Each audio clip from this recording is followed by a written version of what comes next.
Jonathan.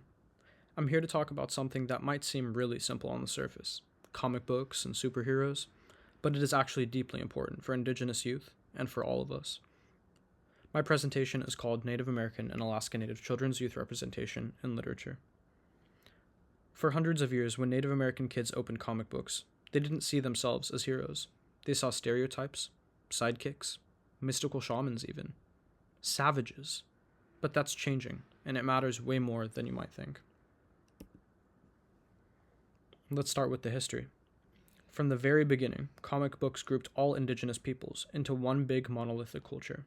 You had shamans with mystical powers, sidekicks to white heroes. These depictions stripped native peoples of all of their autonomy. But here's the thing. It wasn't just in comics. It was everywhere. In children's books, in education. Think about how Columbus is taught in schools. For centuries, textbooks portrayed him as a brave adventurer who was discovering America. They taught kids that native peoples were primitive, grateful recipients of European practices and civilization. A scholar named Bill Bigelow calls children's Columbus books primers on racism and colonialism. They teach kids to accept the right of white people to rule over people of color. And this message, it's devastating. Research shows 87% of references to Native Americans in the U.S. curricula focus on history before the 1900s, and is essentially telling students that indigenous peoples are a relic of the past, not living, breathing communities that we can see today.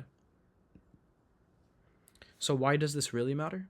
Because when Native kids don't see themselves in stories, when they only see stereotypes or historical figures, they internalize a message to themselves that I'm not a part of the future.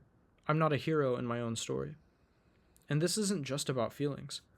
Research shows strong cultural identity is a protective factor against depression and suicide among Indigenous youth. That is a public health issue. The stories we tell kids shape their mental health, their self-esteem, and their sense of possibility.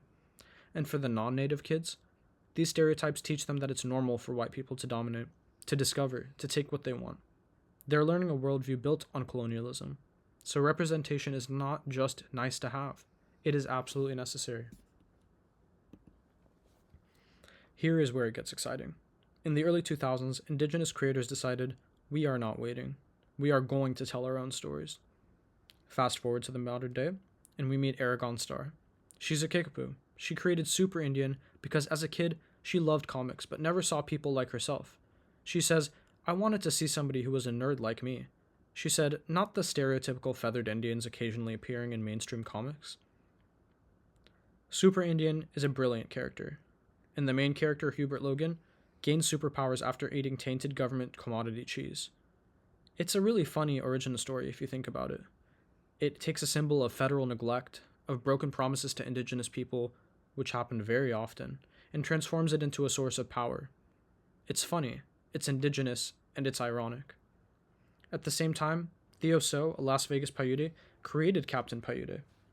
And what makes Captain Paiute so special, you might ask?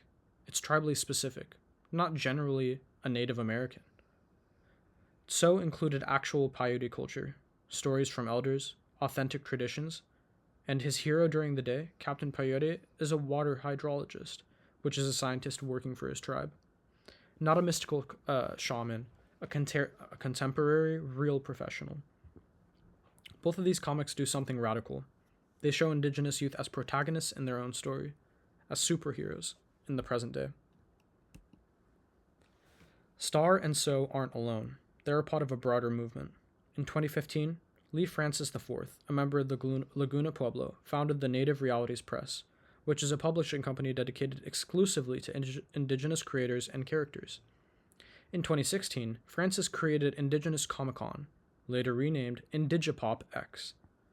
Picture this, a convention where there are no shamans, no trackers, and no stereotypes, just Native superheroes and Native creators in charge of their own narratives. Scholar Debbie Reese has been following this movement. She encourages readers to make sure you read the anthologies.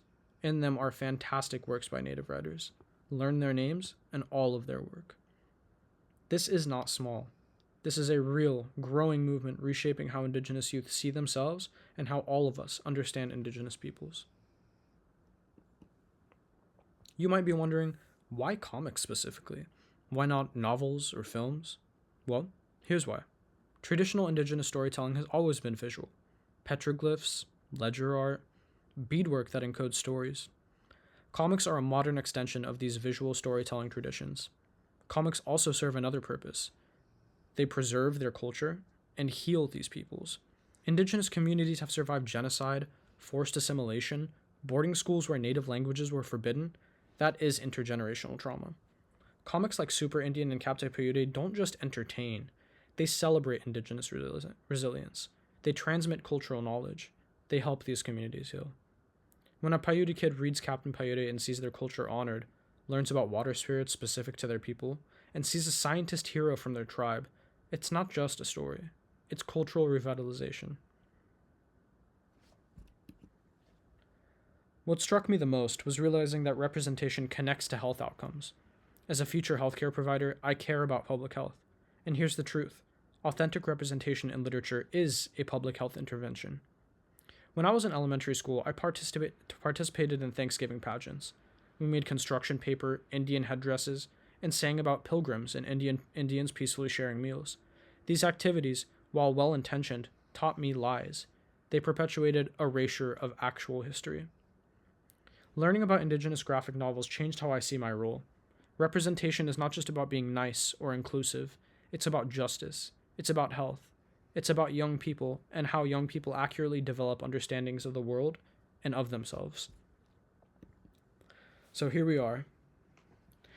Indigenous creators are telling stories where Native people aren't sidekicks. They're not historical relics, and they are not conquered peoples. They're heroes. They're scientists, and they are alive.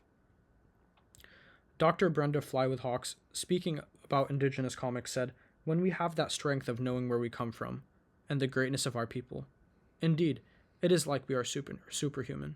You feel the power." And that's what these comics do. They remind Indigenous youths of their power. They teach all of us about authentic representation. Thank you for listening.